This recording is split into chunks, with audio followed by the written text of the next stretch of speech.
All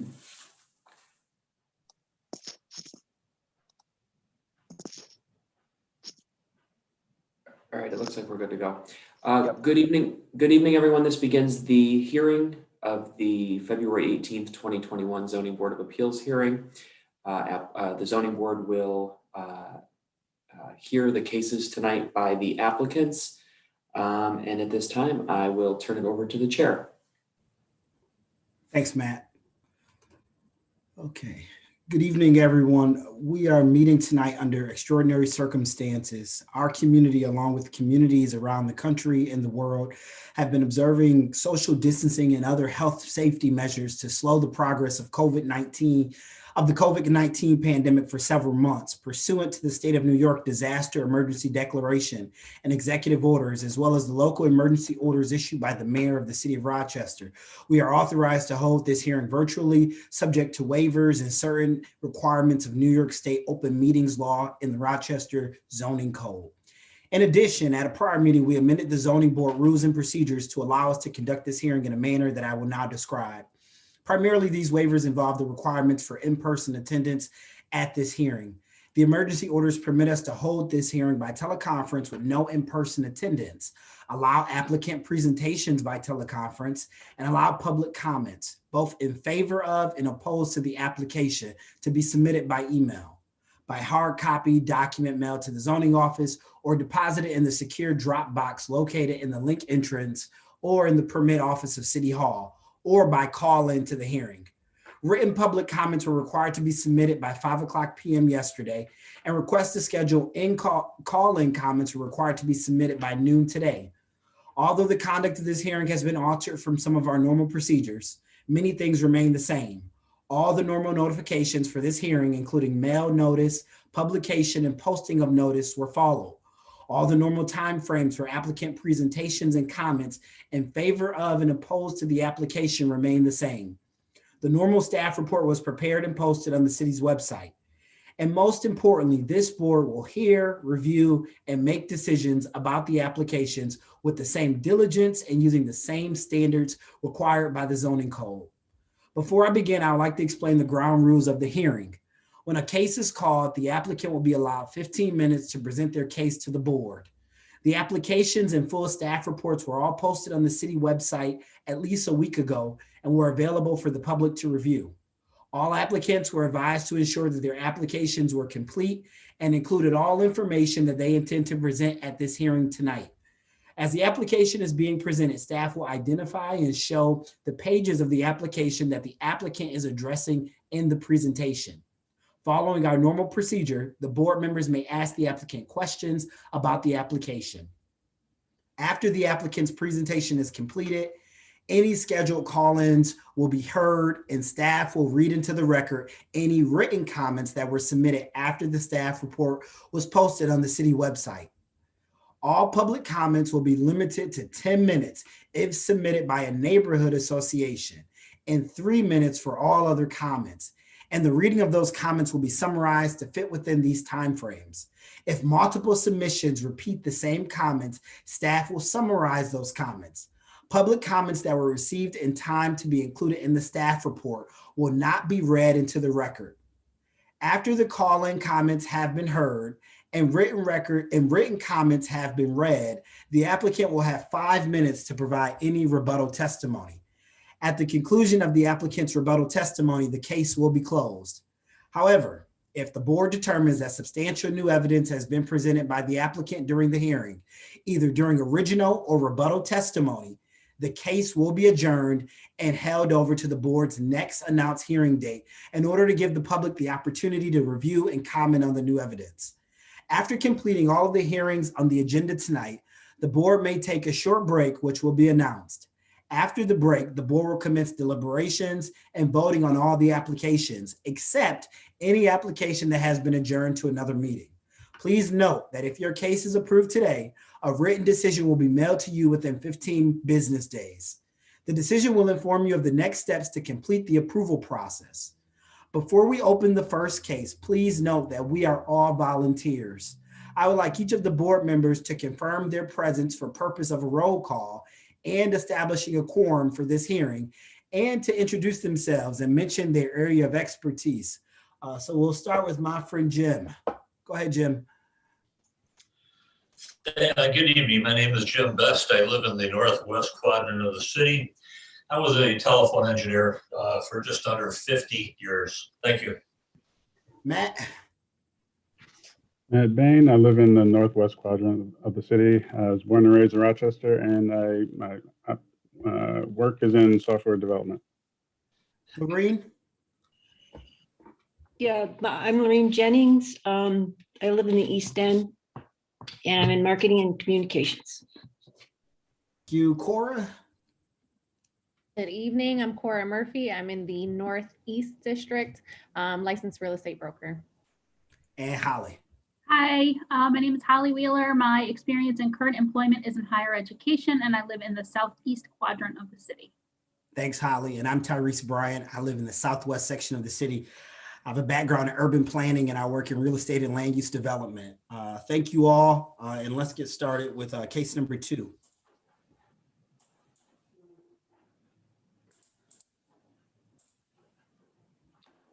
Give me 1 second here. I just got to bring up the.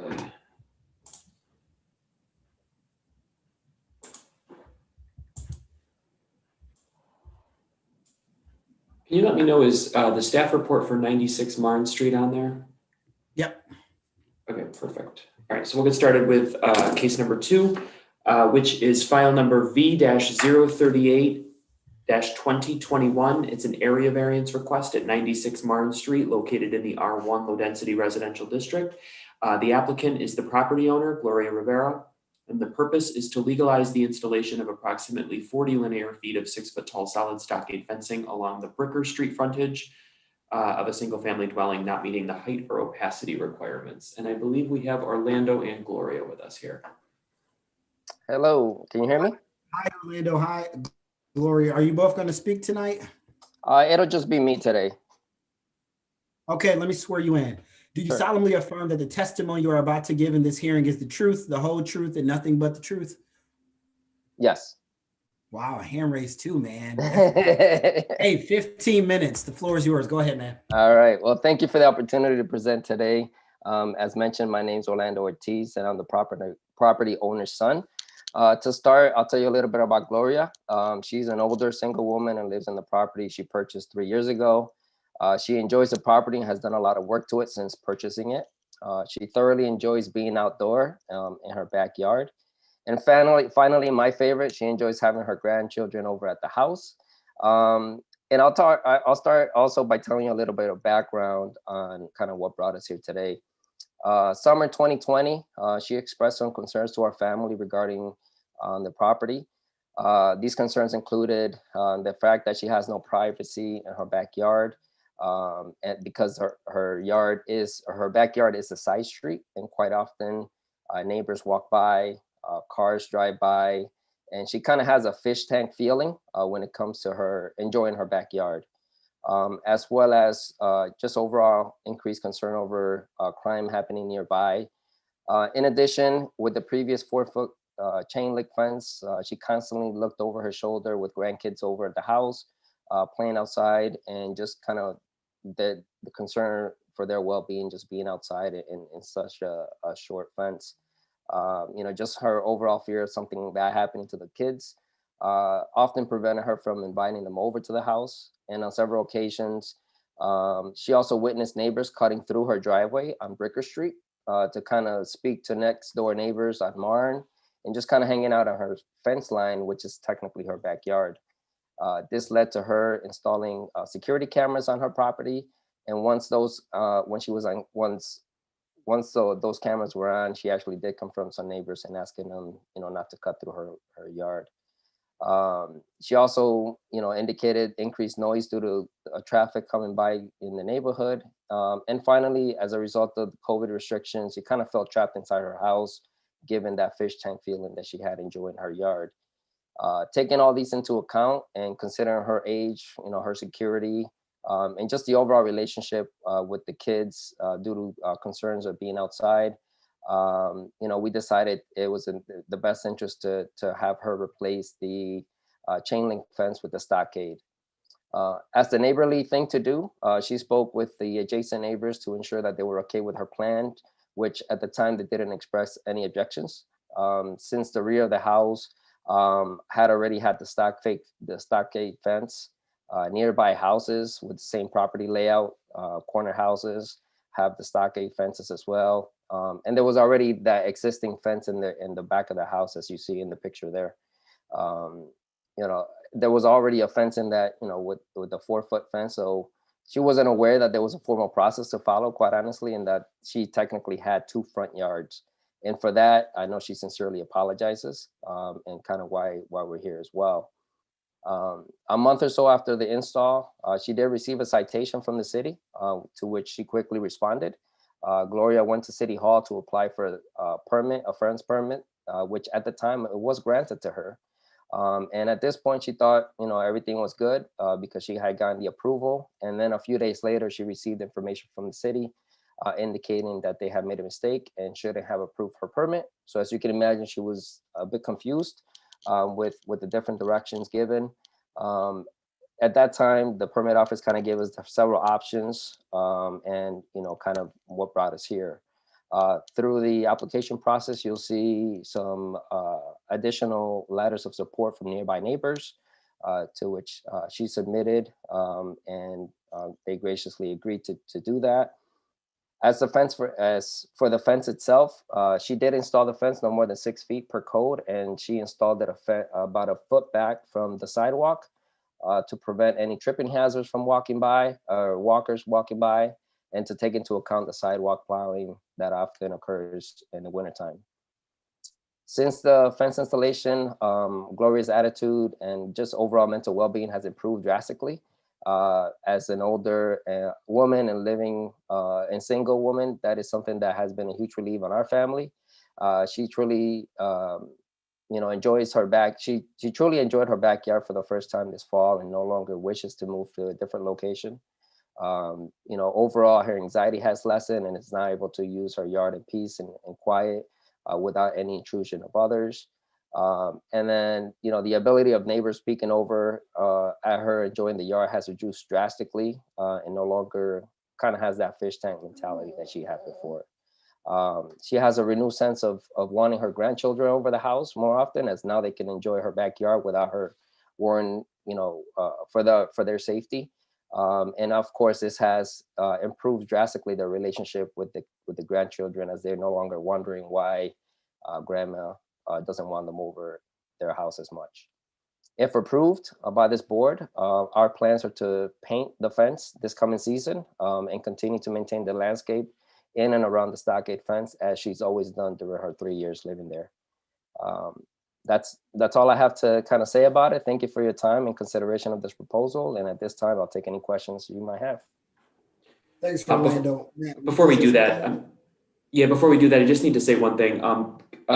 Board member Matt Bain has recused himself from this case, so his video and audio are off, just for the record.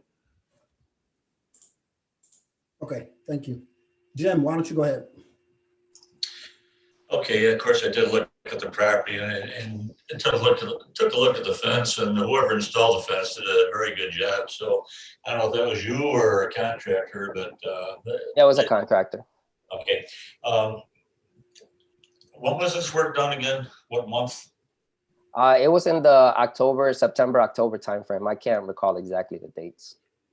And your mom may not have been aware of the 2 front yard rule. Did she think the height was okay because of the height of the fence between her and the neighbor to the north?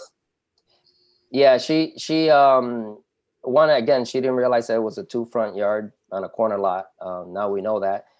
She felt that rear stockade fence that was there prior being 6 foot, that she could just replace the 4 foot fence with the 6 foot.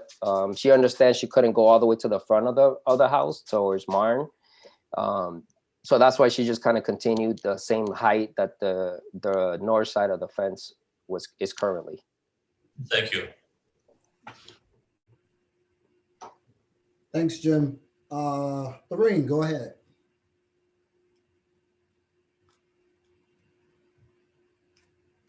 Here we go. Say, I was just wondering, Orlando, would your mom be open? I mean, the fence is nice, it's very nice. But I'm wondering if you would be open, or she would be open, or both of you would be open to like a lattice top on it or anything like that? I guess I would have to see what do you mean by that? The lattice It's top. like a, you know, it's not as solid as the existing fences there. It has a little, not really seeing through, but Right. loopy stuff. How much from the top would you or are you talking about? Well, I think that if it was the existing fence, I mean, if you could just do what's already, I don't know if you can do that, if it's already, what's already existing, if you can do a lattice on the top of it, just to, you know, I'd have to measure it, but you know, not a lot. Does anybody else, Tyrese, do you know what the measurement? The problem with that is the type of stockade fence that's up there, they won't be able to add. Lattice is usually. Lattice is usually an additional foot. So Right. then you're talking about a 7-foot fence. So what lattice usually does is they put a 5-foot fence up and there's a foot of lattice. But the type of fence that they have, you can't go and put lattice now on top of it. I mean, you could, then it's going to be 7 feet. You can't. Yeah, I was wondering if there's any way you could work that with the lattice, even if it was still 6 feet. That's all. Lorraine, are you asking like, could they cut the fence down? Is that what you mean? So you need to cut it down. Gotcha. Yeah, I'm sorry. They would have to, I wasn't cut it down because lattice is usually a foot. It's a foot. Yeah. Okay, so sorry. Yeah, that would be So okay, no problem. Yeah, so you would, in cutting it down and including a lattice top to it versus the stockade, that's all. I see. It's kind of a nice, it's a same type of fencing there. It's just the top part isn't as dense as the existing one. That's all. I just thought I'd throw that out there and ask. I'm done. Thank you. Cora? I guess just to piggyback off of Lorraine and to reach, it sounds like you might know this. Is it possible to cut down the size of the fence or no? No. No? Oh, okay, then forget it. Okay, I just wanted to kind of get clarity from that, but I don't have any questions. Thank you. Sorry, Cora. No. Holly? I just have a logistical question because sometimes I'm spatially challenged. When you said, oh wait, stay on the picture that you were on. Thanks. When you said that people would cut through, they would walk down the driveway and sort of be where like that picnic table is talking to people. Is that where you meant people were in her property?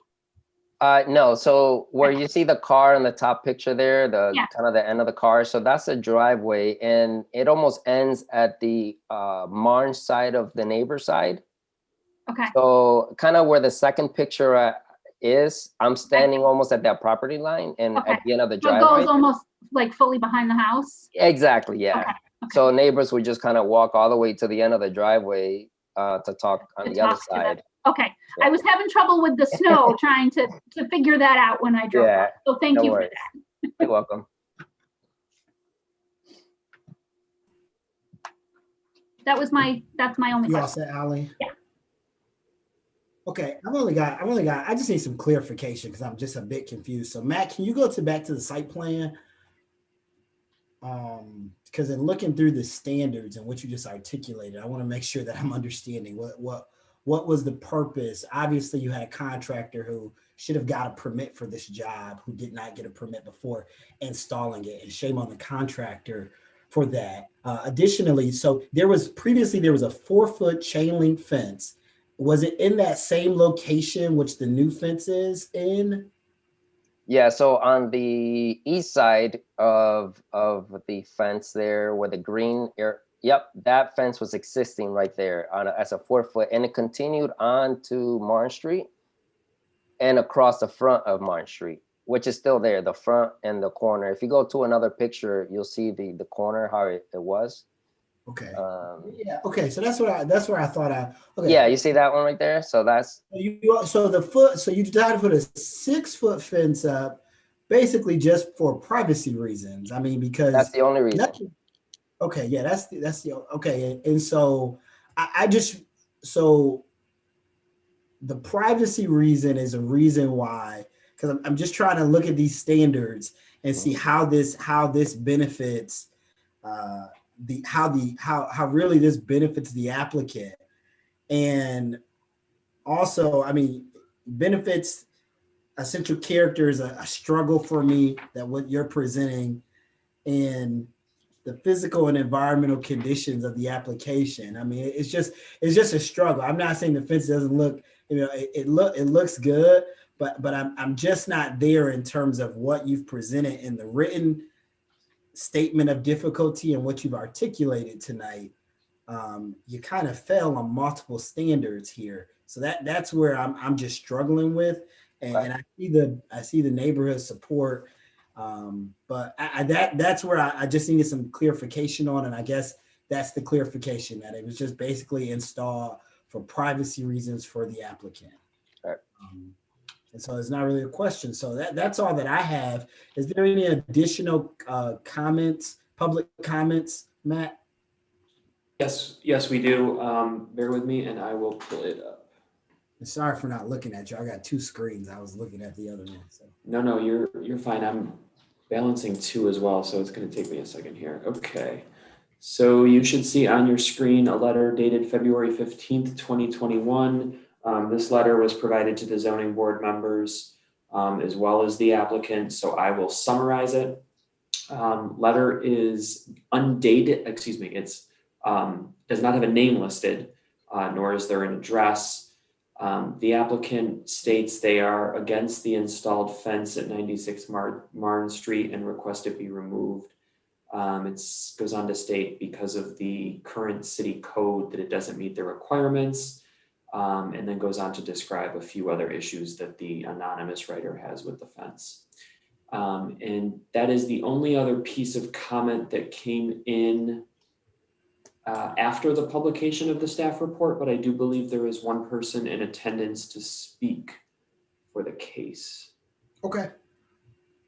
And Tyrese, in addition to the privacy too, it would be security, as I talked about as well. Yeah. So I just want to make sure that was stated. So our public speaker for this case is Marcel Morales, and I will bring that speaker in now. You said Marcel? I believe it's Marcel. I don't know about the pronunciation. Okay. Yeah. They're They'll get us here with right us when now. we get on now. Yeah. And they are with us now. Marcel, are we pronouncing that right? If not, it's Chris's fault, not mine. No, it's perfectly fine. My name Is is it- Marcel Morales. Marshall. I Okay. take full responsibility. Yeah, that's all Chris's fault. That guy, I tell you. Marcel.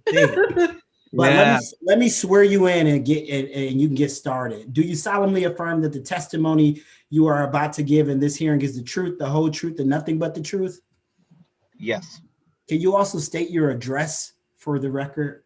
it is 39 Limbrook Drive, and that's just around the corner from Miss Rivera. You have 3 minutes. Go right ahead. Thank you. I must have to disclose that I was a former zoning board member for the Northeast area. So I think Jim and Lorraine, I I worked remember with you, them. Marshall. That's right. Yeah, it was too bad that you left. Yes. So thank you for listening to Mr. Ortiz's testimony here. I do want to test as an architectural engineer, professional designer. Mr. Ortiz did bring this up to me after they did the installation, which I did kind of review it and kind of gave him my 2 cents. I do believe that the fence has been very professionally done. I share Ms. Rivera's concerns with security because I live in the same neighborhood. And, we do have a increase in crime with petty theft and, mischief perhaps from teenagers and adolescents. So I do express her concern, and I feel bad because I know she's on the corner lots, and the code does, recognize those corner lots as being 2 front yards. So I'm here just to support it. She's like Mr. Ortiz said, she's an older lady who lives by herself, living on a corner lot, and security, and also that fishbowl mentality of everyone staring in your property is perhaps not as convenient, or you don't really realize until you are in that situation how inconvenient it could be. So just here as a support. I do live in that neighborhood, like I said before, and just here to support Mrs. Rivera and her request for a variance. Thank you very much. We appreciate it. And thank you for your previous service to the zoning board. Thank you. And thank you. Anything, Matt, any additional comments? Nope, that's it. Okay, Orlando, you could rebut that testimony that you heard previously, that letter, but that letter is a bit distasteful, so you don't have to rebut that letter. I'll just say one comment. Ms. Rivera, your son he says you're an older lady. You look younger than him, let me tell you that. So don't let him get on a public a commentary here and say that you look younger than Orlando. So hey, thank you guys so much for being with us, and we're gonna close your case. All right, thanks. Thank you all. All right, so we will get started with, not that one. Stay with me here 1 second, guys. Next case will be 30 Waring Road.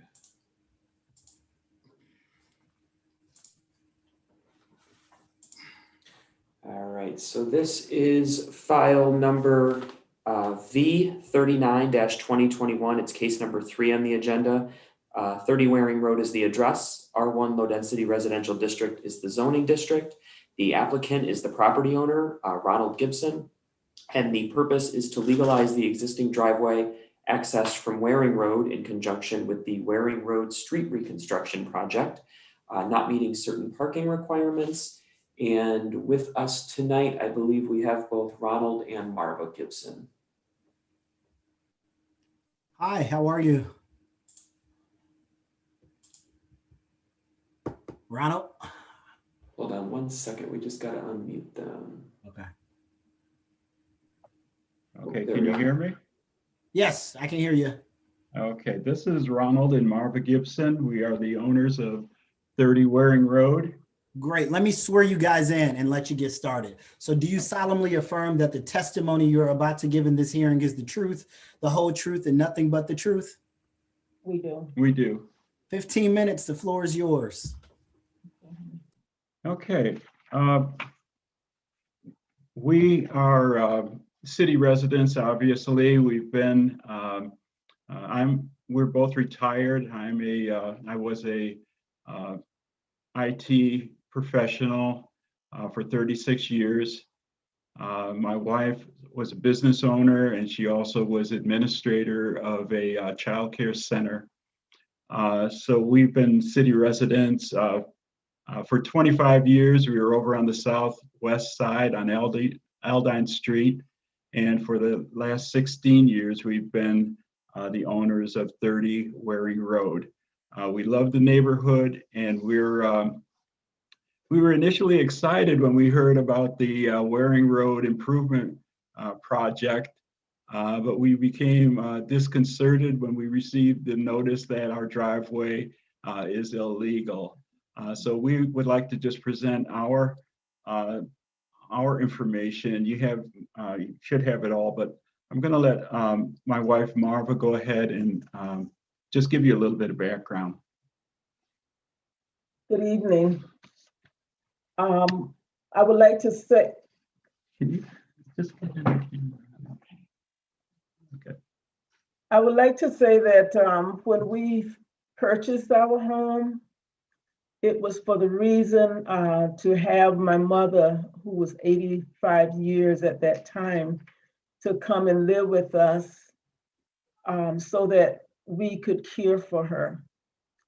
The place that she was living was unsafe for her at that time, and she also needed help with assistance caring for herself. My mother was also wheelchair bound at that time. She would go back and forth every week out of the home to daycare programs and to her doctor's visits. So she needed to be able to get that ride to go to those places. We needed the handicap accessible entrance during that time as well. Without that entrance, we would not have ever purchased this home. My mother enjoyed the comfort, and she had the joy of living there for 10 years of her life that she enjoyed. After my mother's death, I still wanted to help those that were physically and also mentally disabled. I was trained in classes at the Monroe County Psychiatric Center on Ellenwood Avenue during that time.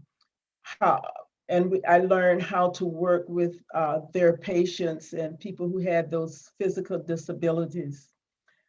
Since then, we've cared for 3 different clients for them.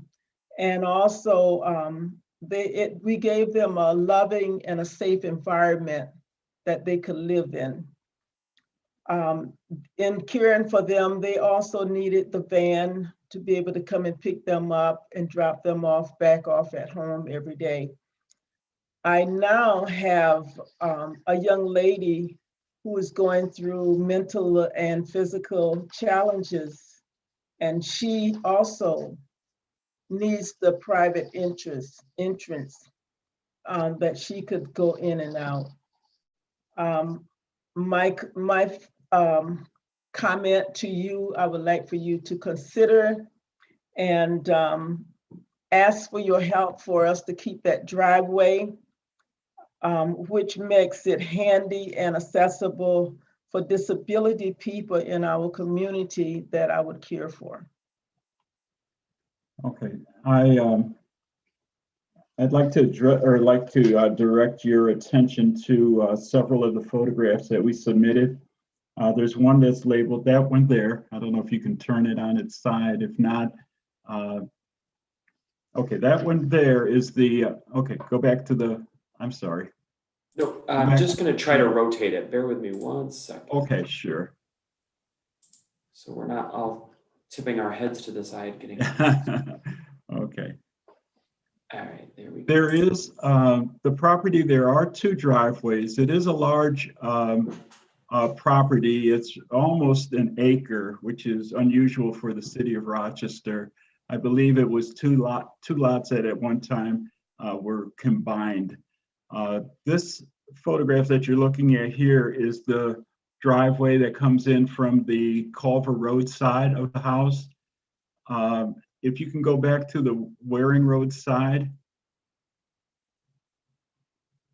Okay, there's the front of the house. Okay, and there's a driveway that leads up. It's very convenient for us to be able to pull in, and whether it's someone in a walker like my mother or others that we know,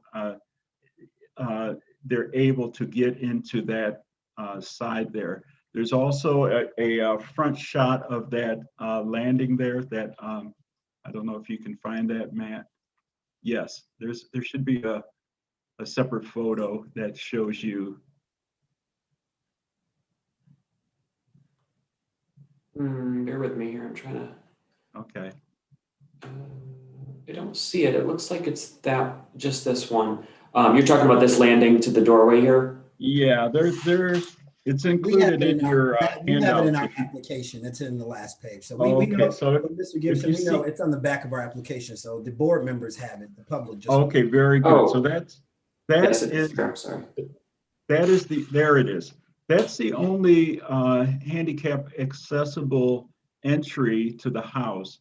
When we bought the house, there was a step up, and we had the carpenter come in and build that little deck and the ramp so that it was easy to get Marva's mother in and out. If you'll go to the other, the Culver Road side, I'll show you the other, there, that side. That's the Culver Road driveway. And as you can see, when you pull in, there's a walkway that goes up to stairs that go up to a deck. There it is. And then there's a screen room, and then there's entrance to our kitchen.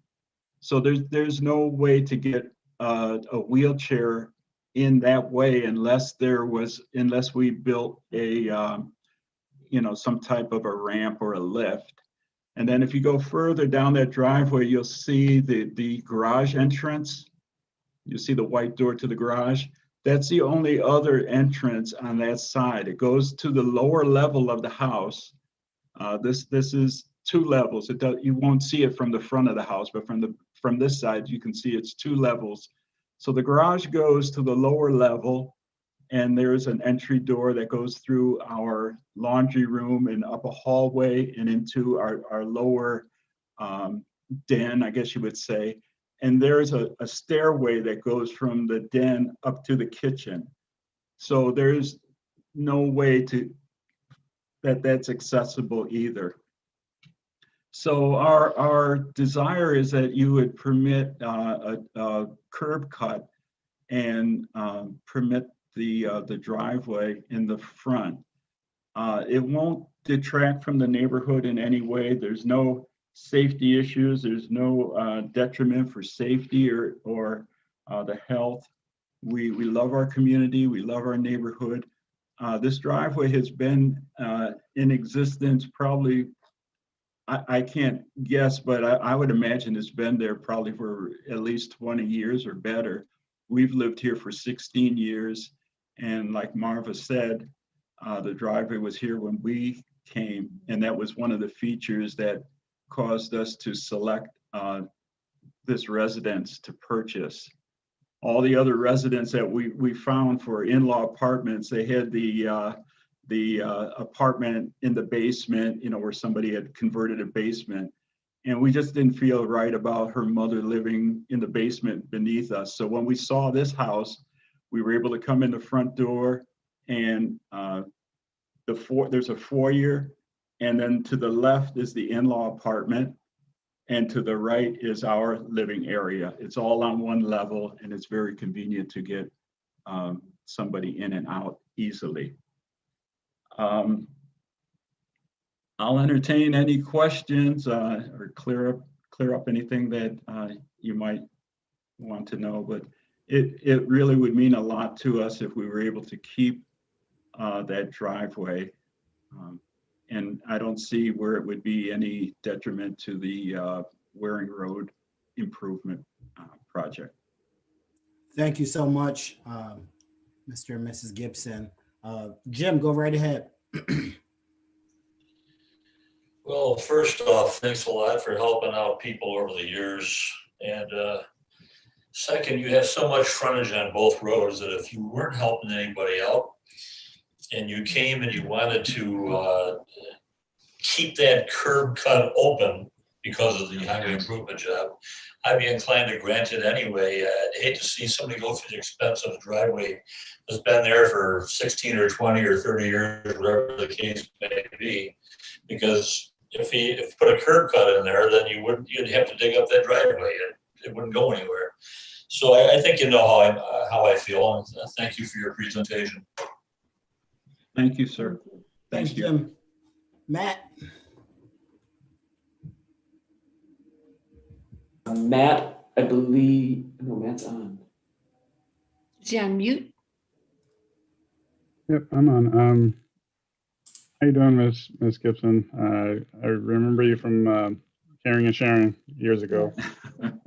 I don't think a decision on my part at this point would be impeded in any sort of way. So I'll just ask, just for clarification's sake, can you clarify how long you guys have lived there? We've been here for, actually this month, it's 16 years. Okay. We And just finished paying off our first mortgage, so we're happy. And prior yes. to this, have you had any zoning issues, pop up over the years, or is this the No, first? sir. No, sir. Okay. We try to be good neighbors. Matt, you all set? All set. Lorraine? I don't have any questions. I would just like to echo what Jim said. And thank you for providing all the assistance you do in helping people. I think that's wonderful. So thank you. Cora? Thank you. I'm just going to be redundant at this point and say that I think it's such a unique property and you guys have just utilized it in the best way possible. And I think that it would be a loss in many ways to not grant this project. So good luck to you both. Thank you. Thank you. Thanks, Cora. Holly? Same thing for me. It's straightforward and logical, and you guys are doing great things for our community. And I don't have any additional questions. Matt, do we have any public comments for this case? No comments submitted before or after, and no oral testimony either. Okay, thank you so much, Mr. and Mrs. Gibson. We're going to close your case. Have a good weekend. Thank you. You Okay. too. Thank you. All right, so we will get started with case number 4. Give me a second, I'll pull that up.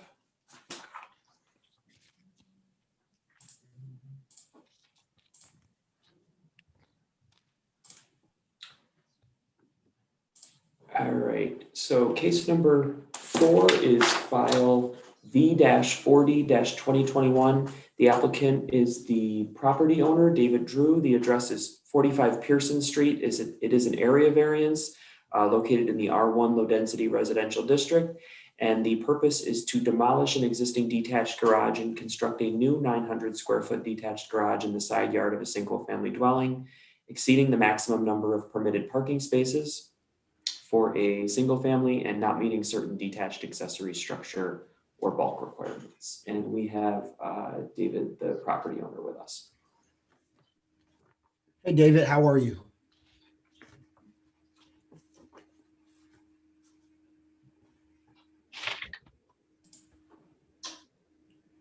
David, you can go ahead and oh, there we go, we're good.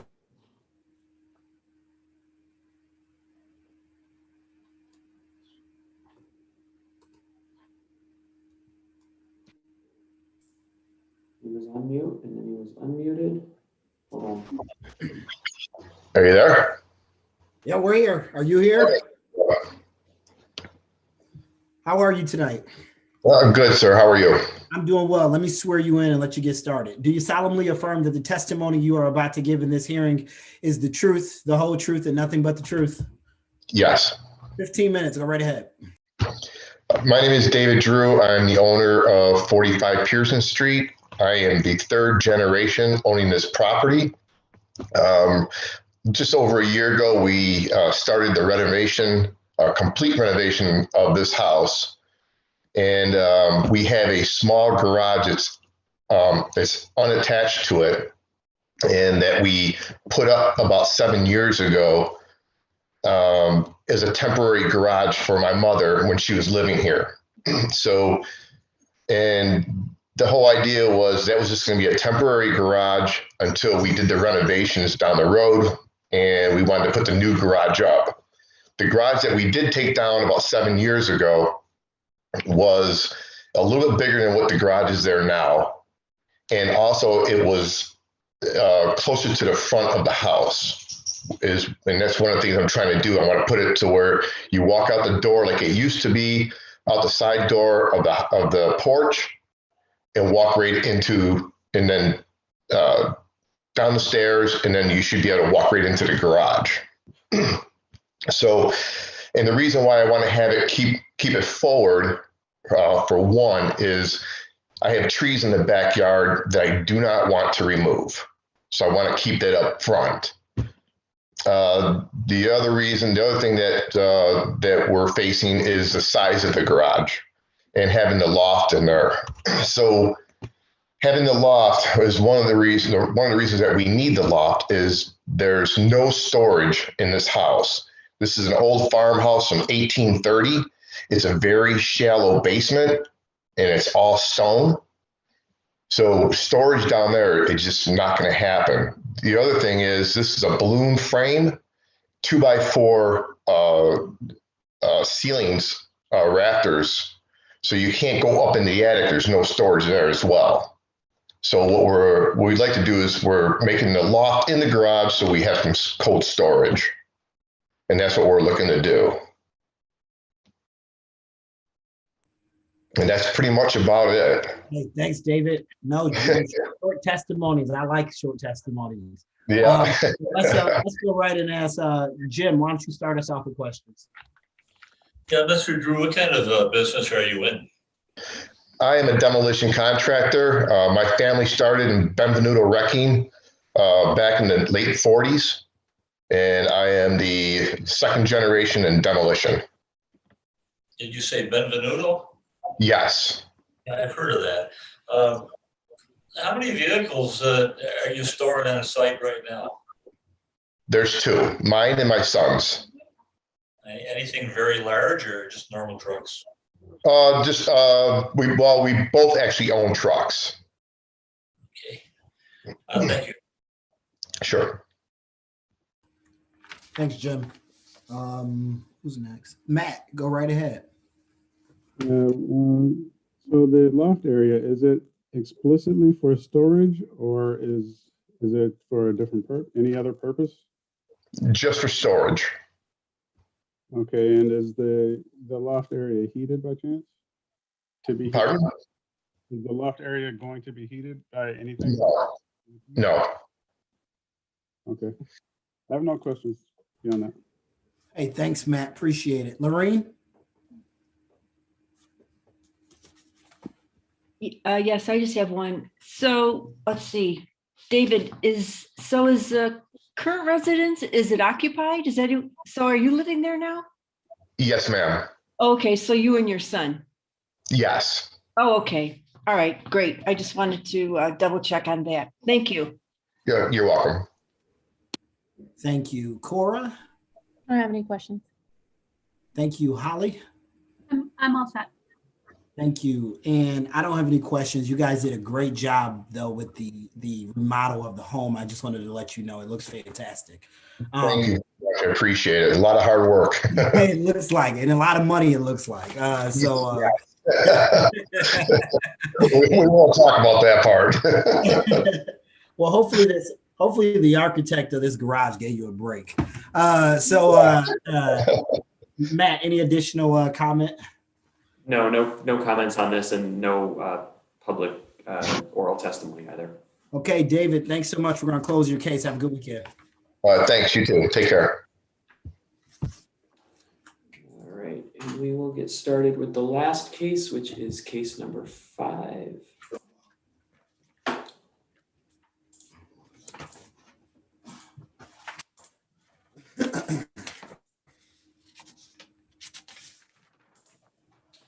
All right, case number 5 is file V-041-2021. It's an area variance request at 213 Beach Avenue, located in the R1 Low Density Residential District. The applicant is Robert Nucitelli. He is the property owner, and the purpose is to demolish an existing detached garage and construct a new 600 square foot detached garage in the rear yard of a single family dwelling, not meeting certain bulk requirements.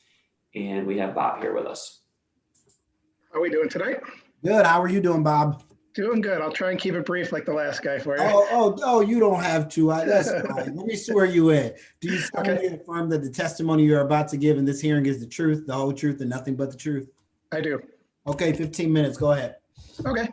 Basically, what we're doing here is a full property remodel. We're looking to take the existing structure, which was built in 1920, and basically replace it with a new home and a new garage, both pretty much identical in size to what's currently there.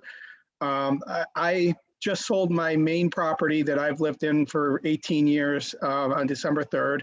My wife and I have been married 22 years with no kids. This is going to become our primary residence. We're currently renting until this one will be done. I'm being told by Matt that the house itself doesn't need any variances, but the garage does, specifically due to the height, based on what we're looking to do. The house itself is actually the garage itself needs a variance, is exactly the same size as the current one that's sitting there now. So we're not changing the footprint in any way to what's there now. And then the house is within two feet, both length and width on what's currently sitting there now. The main reason for the garage variance for the second story is for storage. The current house that sits there now has a basement. Due to the flood elevation changes over the years, the new house won't be able to have a basement. It'll simply have a small crawl space under it. So we're looking to use the area above the garage to just basically store our stuff. We have 2 Avertis full of stuff currently being stored, kind of waiting for a new home to move it to. So that's basically what we're looking to do. As far as comments, I know there was one comment from the neighbor directly next door, which I had mentioned to him that we were doing a full remodel. Wasn't aware he had questions, or I would have met with him. But his property and the pictures that the board saw don't actually touch the garage. His yard is actually would be adjacent to the driveway space and not the garage space, per se. His lot touches the front corner of the garage. The main purpose of the garage on the detail of it was just to give it a carriage house type look. We were trying to make it look pretty. That's the house he's scrolling through right now. And then I think there's a picture of the garage as well. Yeah, give me a second. I'm trying to get Yep. there. Yeah, there we go. Okay, yep. So we didn't do the design of the garage, structurally yet, because we were waiting to see what the variance board would tell us to do. But this is what the look we were going to go for to kind of give it that carriage look. I know some of the comments that came up initially on it were, hey, there's a balcony there, and hey, there's some type of door or window, in that balcony. They were wondering whether this was designed to be any kind of habitable space or anything. It's not. It's simply storage for all our junk that we've got in Avertis. There won't be any utilities up there. There won't be any drywall, no insulation up there. It'll simply be framed and done kind of thing. And then the size of the garage is based on the old garage. We simply took the old footprint and redrew the box and said, well, we're at it. We might as well, it's not that much more to put higher walls up to make it a little bigger, and we can get some storage space out of it. And the design was done by the architect. They said, well, make it look like a carriage house. And this is kind of what he came back and gave me. And then lastly, carriage houses for this particular neighborhood aren't out of the norm. I drove up and down the street and took a bunch of pictures. I found like 13 or 14 different homes that had detached carriage houses up by the street that were similar, that had windows in them, and actually some of them looked like they had habitable space in them. So it's definitely not out of the norm. And then I think that's about it. As far as any questions you guys might have. Okay, thanks, Bob. Really appreciate it. Jim, go right ahead with any questions. Well, if this goes through and your house goes through, I can't wait to go down to Annis and take a look at what the final product is going to be. There's some unique designs on that house, and it's going to be interesting. As far as the garage goes, what is the current height to the top right now compared to the proposed? I know I saw that on the report. Matt, do you have that handy by any chance? For the current garage? Yeah. I know it's a big. I'm not sure it's included on the staff report. I know that I read that 15 is allowed, and I think the mean was 21 and a couple of inches or something like that. Yeah, Correct. so 15 is allowed, and the measurement to the top of a detached accessory structure is measured. It's based on the roof style. So if this being a hipped roof, and my apologies for being sideways, the measurement goes to the midpoint between the peak and the actual soffit. If it's a flat roof, it goes to the top, but in this case, it's the midpoint here. Mm-hmm. So it could be essentially 24 feet or so. Oh, yeah, for the proposed, correct. The number on it is there. Let me zoom in on it. Okay, thank you. Thanks, Jim. Matt, any questions? Yeah, so the difference between the maximum height of 15 and the proposed 21 and was it 3/8? Just roughly, with the additional 6 feet, what do you plan to store with that additional space? To be honest with you, we simply said, build me the 1-story garage. And then if I wanted to put a regular height second floor on it, what would it be? The first and second stories are probably under the 15 feet. It's the hipped roof that's kind of creating all this extra height that you guys are seeing. Okay, so conceptually, if they had and I'm just making this up now, if they had a flat roof design, would that? Yeah, I did have originally had a flat roof design, but it looked really awkward, to be honest with you, because it was such a sloped flat roof that we switched over to a hipped roof just to kind of make it look like that carriage house. When it was a flat roof, it kind of looked like a Miami home, and that, it wasn't the look I was going for. I was kind of trying to give it some New England character kind of thing. Gotcha. Yeah, I see now on this is Jim Best again. I see now that since Matt was kind enough to give us 11 by 17 plans rather than 8.5 by 11, 23 feet, 11 3/4, so it's just below 24 feet total. Okay. Yeah, and I wasn't, to be honest with you, I wasn't specifying any ceiling heights in the second floor. My intention of putting a second floor on there was really the only cost of adding that second floor is the deck and the walls, because the roof's already there. So I was thinking for under $10,000, I can get a full height storage area, that'd be all the storage I'd ever need, kind of thing. Gotcha. Yep. And then as far as blocking neighbors, there's really only one neighbor at 24 Ruggles Street that this property would be adjacent to, and it sits along the full portion of his property line. There's no windows facing that side to that neighbor, and there's no really view from the current garage that's there now to the one we're proposing. There's no really changes in view for him.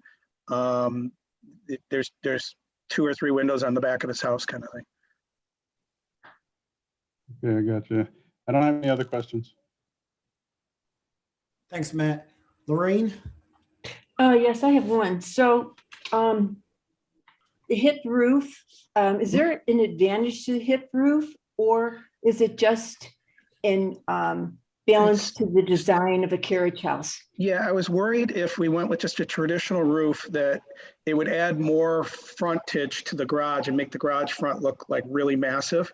So by sloping it on all 4 sides, I was trying to take away from some of that I don't know what they call it, maybe the gable or whatever they call it at the end of that roof, that would add more vinyl siding and that kind of thing.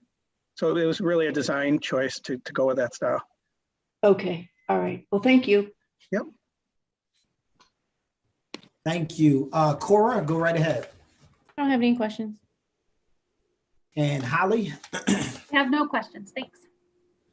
And I don't have any questions either. It kind of, but I know you said New England. It kind of gives me some Charleston vibes too to it. It does, yeah. Yeah, it definitely does. Yep. Great job, and I look forward to seeing it once it's all built. Matt, yeah, I mean, we pretty much drew the box of what was there now and said, all right, what can we do differently? And that's kind of what we came up with. Yeah, it really looks fantastic. Thanks. Matt, any additional comments? Oh, there we go. Yes, we do have 2. The first one comes from Lisa Dahl. And Matt, thanks for sending the plans. After review, as we are not near neighbors, the plans are acceptable. We do have some concerns about the long-term use of the property. If I was a near neighbor, I might be concerned if the new building obstructed the little views of the beach lake that many not on the beach treasure. I hope the owners took this into account and checked views from Ruggles Street properties, but those owners will have to respond. Number 2, the architectural plans show an unusually elaborate second-story storage area of the garage as the city considers code revisions around vacation rentals by owners and accessory dwellings. It is likely that this property's use will change. Traffic will be a concern. And number 3, with the plan of the house tear down, also construction traffic in that section of Beach Avenue now is going to be huge. And there is one other letter I have to read into the record. Yep.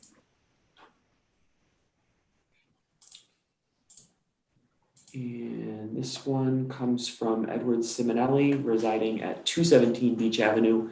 It states, I've owned my property for 36 years. I have a few concerns with regards to the proposed project at 213 Beach. Regarding the proposed variance, I have a small covered patio used for outdoor dining and a koi pond and gardens that sit directly adjacent to the existing garage at the subject property.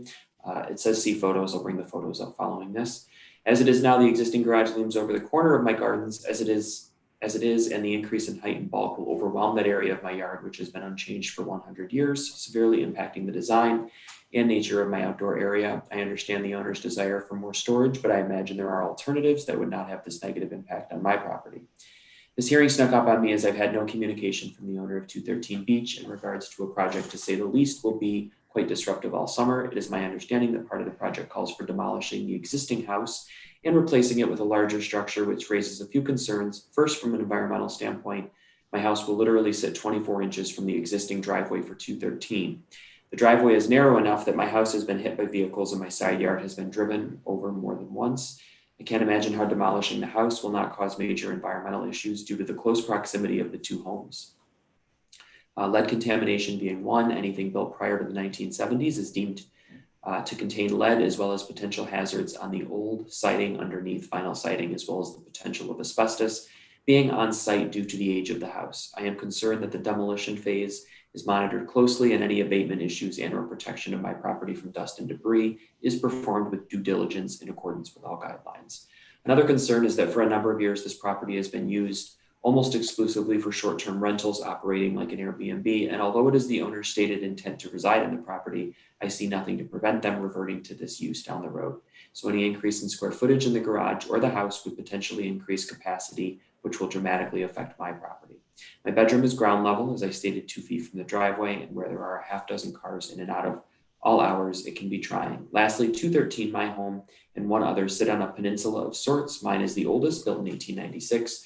Number 213 and 221 were built in the early 1900s. The subject property actually has some historical significance, with tied into the old Manitou trolley line. Not seeing any architectural drawings, I am concerned that if the designs aren't compatible stylistically, we will lose the turn of the century feel these 3 structures provide. In closing, I hope that my concerns are given their due consideration and the board can see the impact this proposal has as it stands will permanent negative impact me to my property. I'm gonna pull up the photos that were referenced in the email.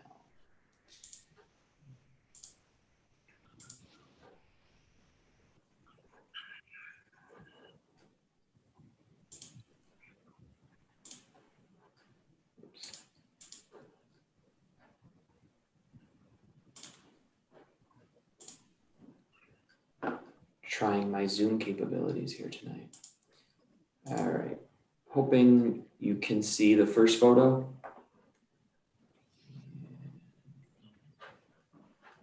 Stop share, there's one additional.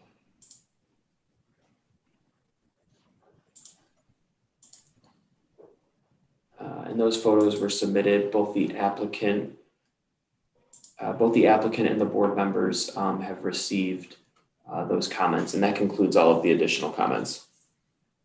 Okay. Should I respond to some of that? Yeah. Okay. Jim, did you have a thought though? I saw you looked like you were thinking. Jim, you didn't have any questions, did you? No. Oh, okay.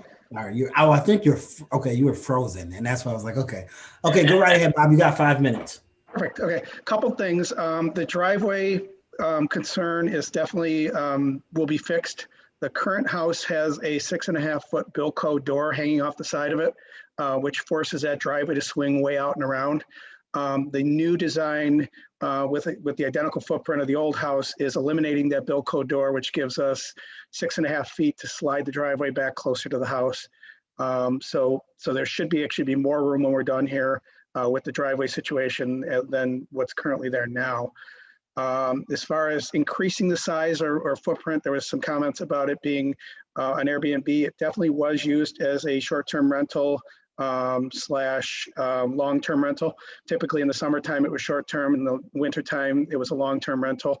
And that's all going away as far as we're concerned, as being the owners of it now. My wife and I lived in our last house for 18 years. I don't see us moving out of this one anytime soon. And we're building it specifically for what we need as a couple. So it's not being built, with rentals or anything in mind. As far as more capacity of the house, the current house is 4 bedrooms, 1.5 baths. The new house will be 3 bedrooms. So we're actually going down in bedrooms. And the existing garage is exactly the same size as the garage that's there now. So we're not increasing the footprint of that in any way, shape, or form of what's there now as well. And from the picture he provided, you can definitely see that the current garage is clearly visible from his yard. We're talking, 8 more feet of garage that he sees going up, but there's nobody living in these garages. It's simply storage and car storage as well. So I guess that's it for me. If anybody has questions, they'd like to direct my way. No, we're good. We've asked our questions. So Okay. thanks so much, Bob. We're going to close your case and you have a good weekend. Thank you. You too. Just a quick response to the public comment. Any building permit request for demolition as well as new construction of the home will be subject to a series of requirements, which will include essentially everything that was included in the public comment. All of those things will need to be monitored in terms of the demolition. It's very regulated, so just as a point of clarification. And with that, that is the last case. We'll take a brief few-minute break to switch over the stream from public hearing to deliberations. It's 7:08 now.